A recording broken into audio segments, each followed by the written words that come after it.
Fala, meu pessoal, tudo bem com vocês? Estamos com mais um conteúdo, mais uma notícia para vocês. Então já deixa o like e se inscreva no canal e ative o sininho de notificações para você se notificar de todos os nossos vídeos aí.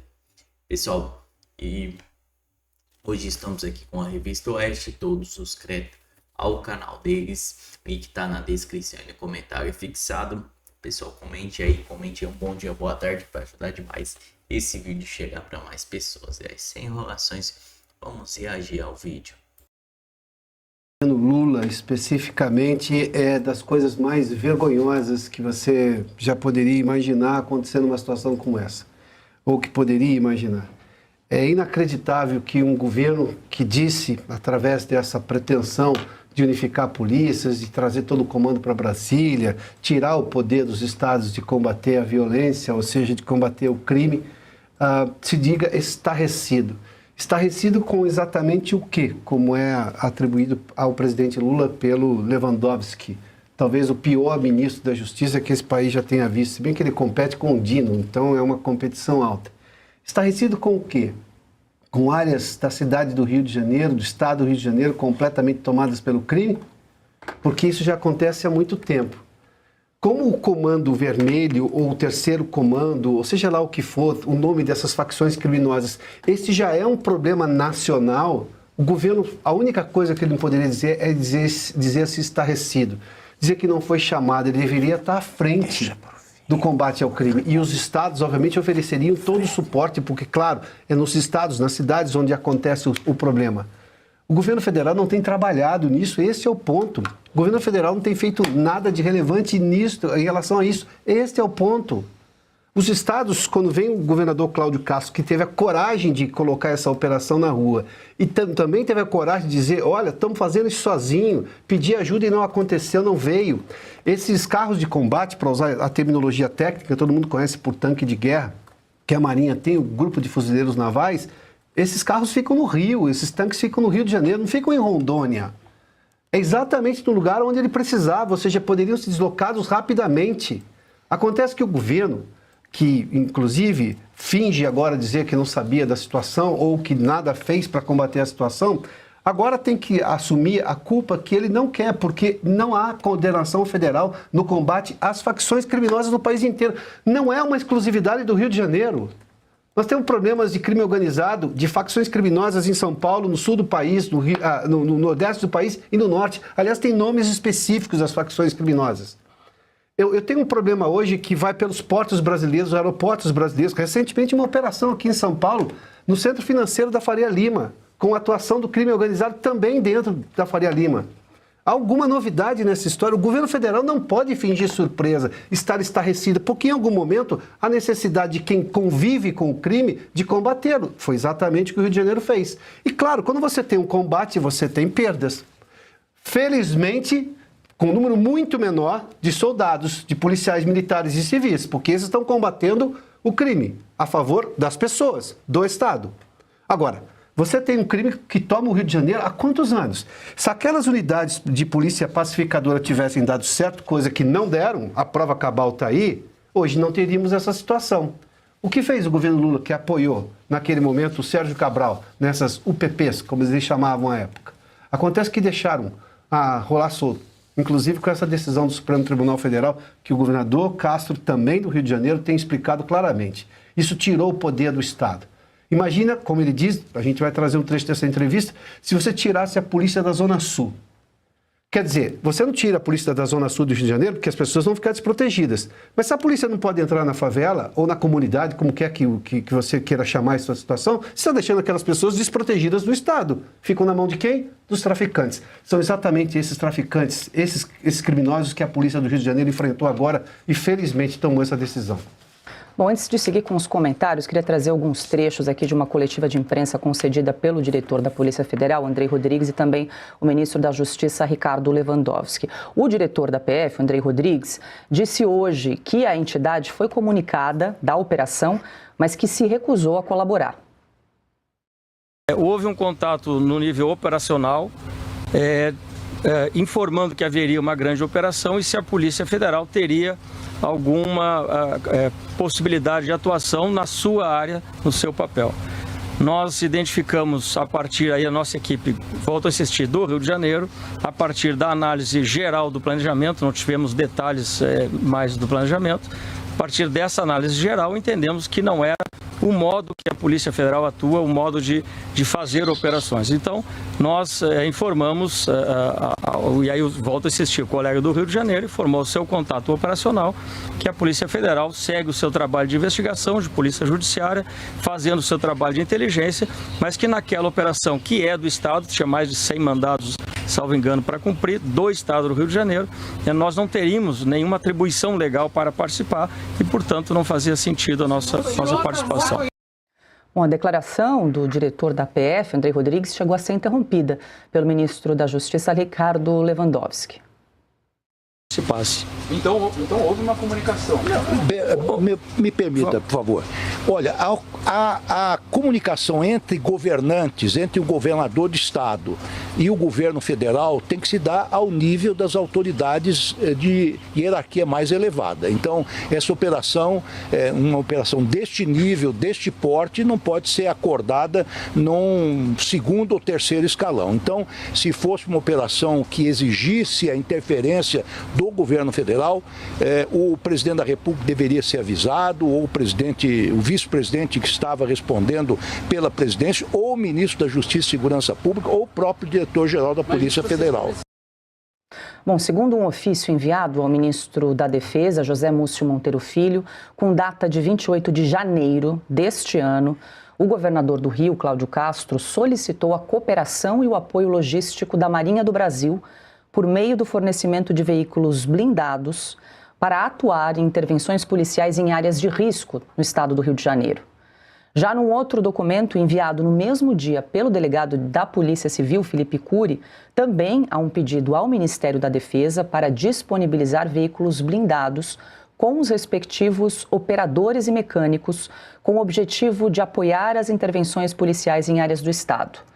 Cury destacou ainda que as forças de segurança do Rio de Janeiro estavam prontas para iniciar as atividades em dia, local e horário a serem previamente definidos. Carlo Cauti, muito boa noite, seja bem-vindo. A gente fez questão de mostrar ali esse trecho da coletiva, do ministro da Justiça com o diretor-geral da Polícia Federal, porque há ali um ruído na informação, Os jornalistas perguntaram. Então, houve ali uma comunicação prévia de que haveria a operação e o Andrei Rodrigues disse que sim, mas o ministro Lewandowski foi rapidamente socorrê-lo, Cauti? Boa noite. Boa noite, Paula, mestre Augusto, Piotr, Ana, boa noite ao nosso público. Pois é, o diretor-geral da Polícia Federal é informado que vai ter uma mega operação no Rio de Janeiro, é convidado a participar e guarda o segredo para ele?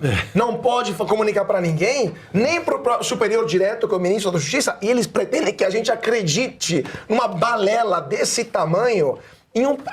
Se esse governo quisesse manter o mínimo de seriedade, o ministro da Justiça já teria deixado o seu cargo há muito tempo, há muitas horas. Já teria deixado o seu cargo por manifesta incompetência em gerenciar algo do tipo. E logo seguido pelo diretor-geral da Polícia Federal. Mas não, com a maior cara de pau, eles estão lá, inclusive acusando o governador do Rio de Janeiro, que foi deixado sozinho, de não tê-lo informados, é muita cara de pau.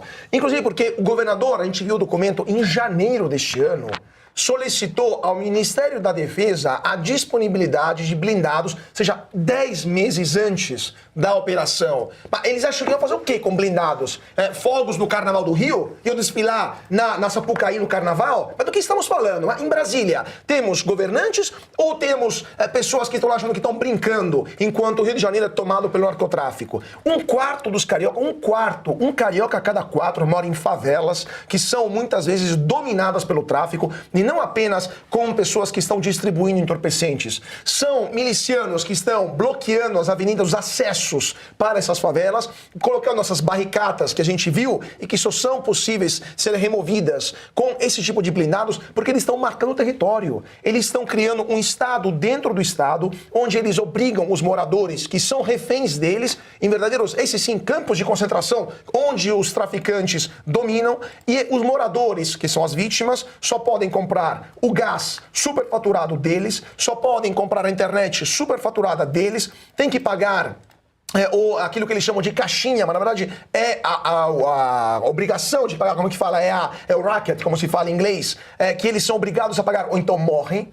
Então assim, eles vivem num inferno dentro da cidade do Rio de Janeiro, são centenas de milhares de pessoas e o Estado não pode fazer, não deveria fazer nada, deveria deixar essas pessoas à mercê desses traficantes que são verdadeiros terroristas. O Estado Islâmico atuava da mesma forma, tomava parte do território da Síria e do Iraque e impusera a lei islâmica obrigando as pessoas dessa forma. Então assim, quando não há a presença do Estado em amplas porções do território nacional, se torna um Estado falido. E isso que o governador do Rio de Janeiro não está deixando acontecer. E só para terminar, Paula, é interessante notar que nem o prefeito do Rio de Janeiro, que é aliado do Lula, né, o Eduardo Paes, nem ele criticou essa operação. Até o prefeito do Rio concorda que era necessário para retomar amplas porções do território da cidade do Rio de Janeiro que estavam nas mãos desses traficantes, que impõem toque de recolher, que assassinam pessoas como a senhora que vimos lá. Não houve nenhuma manifestação de autoridades públicas contra uma senhora de 60 anos que foi brutalmente assassinada somente porque ela não queria que traficantes tomassem a sua casa e a usassem como ponto para atirar em rivais. É isso que os cariocas estão submetidos. Então aquilo que o governo do estado do Rio fez é apenas o seu dever, é o dever de casa, restabelecer a lei e a ordem em porções do território carioca que foram tomadas há tempo demais por essas gangues de delinquentes. Ana, muito boa noite, seja bem-vinda. Em relação a esses dois pedidos de socorro, esses dois ofícios, né, pedindo blindados ao governo federal, ao Ministério da Defesa, o governo Lula disse que temia que os traficantes fossem ficar com esses blindados. Essa é uma das questões. E a outra, também que eu estava lendo, inclusive a AGU foi contra a concessão aí desses blindados, porque eles defendiam que, para isso, o governador do estado, Cláudio Castro, deveria ter decretado a GLO, né? A garantia da lei e da ordem, dando ali poder de polícia aos militares, que só então, nesse caso, haveria liberação desses veículos blindados. Boa noite, Ana, seja bem-vinda. Boa noite, Paula, Cauti, Piotr, meu querido mestre Augusto, boa noite à nossa audiência. Paula, as imagens do Rio de Janeiro, elas já estão por toda parte aqui nos Estados Unidos. E claro que desde ontem, o meu telefone aqui, muita gente perguntando o contexto, além do contexto trágico e bárbaro das próprias imagens que falam por si. Mas uma coisa que tem sido muito difícil de explicar aqui é o que faz um ex-ministro do Supremo Tribunal Federal, porque aqui, quando você diz ministro do Supremo Tribunal Federal, os americanos leem como juiz, porque aqui, nos Estados Unidos, todos os ministros, né, eles são juízes. E aí, essa é uma das dificuldades que eu venho tendo desde ontem, de explicar como um juiz do Supremo, um antigo juiz do Supremo Tribunal Federal, que está ali lidando com Constituição, com leis, enfim, com tudo aquilo, todo o campo jurídico que um país precisa ter dentro da sua Suprema Corte, hoje é ministro da Justiça. Qual a parte técnica que Lewandowski pode acrescentar numa guerra contra o narcotráfico, numa guerra contra grupos terroristas, porque não tem outro nome? Os americanos questionam também por que o governo Lula não colocou esses cartéis no Brasil na lista de grupos terroristas. Qual a proteção que está sendo dada a esses grupos quando eles não são inseridos nessa importante lista de grupos terroristas? E aí fica mais complicado, né? Essas perguntas são dificílimas. Qual é o conteúdo, a parte técnica do ministro Lewandowski de lidar com uma situação tão específica que precisa de experiência nessa área, um ex-ministro da Suprema Corte que dá declarações que são tapas na cara da população carioca, do brasileiro. E aí fica o que os americanos chamam de blaming game. É o jogo da culpa, e claro que o governo federal, que todos sabem muito bem, principalmente o Lula, ele tem laços com ditaduras que têm laços com o narcotráfico no mundo. E aí, Paula, naquele quebra-cabeça... Seja bem-vindo, deixa eu só fazer aqui... Pessoal, o que vocês acharam do vídeo? Deixe a sua opinião, deixe o seu comentário aí que vai ajudar demais esse vídeo chegar para mais pessoas aí. Quem puder, tá deixando o seu like, se inscrevendo no canal, vai ajudar demais aí o canal. Estamos aqui na Conexão Política, o site que traz a verdade ao povo. Comando Vermelho, faixa de Rio. Criminosos adotam skin terrorista e lançam bombas com drones da Penha. Pessoal, eles estão lançando drones com bombas, cara. Que isso, estão melhores que nosso exército em retaliação. Mega operação deflagrada nessa sexta-feira, dia 28, no Complexo do Alemão e da Penha, no Rio de Janeiro. Criminosos ligados ao Comando Vermelho atacaram agentes da condenada. Recursos especiais colhem lançado cargas explosivas transportadas por drones e ofensivas policiais. Resultado de mais de um ano de investigação. Delegacia e prevenção de comparecentes tem objeto a captura de liderança narcotráfico e conter expansão territorial da facção nas 26 comunidades que integram os dois complexos. Fontes das forças de segurança notificam que os criminosos passarão a adotar uma postura que combina em chamar skin terrorista com o uso de aparelhos aéreos não tripulados para lançar afetos contra equipes em solo invertida e aumentar o risco para tropas que atuam na operação. O motivo reforça medidas de proteção e de resposta por parte da polícia.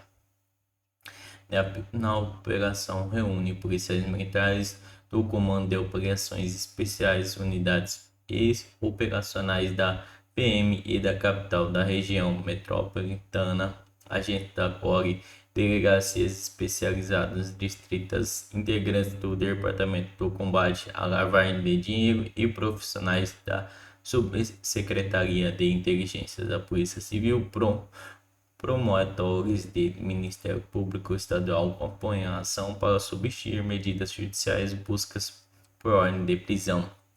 Então é isso, pessoal. Muito obrigado a todos por assistir até aqui e até a próxima.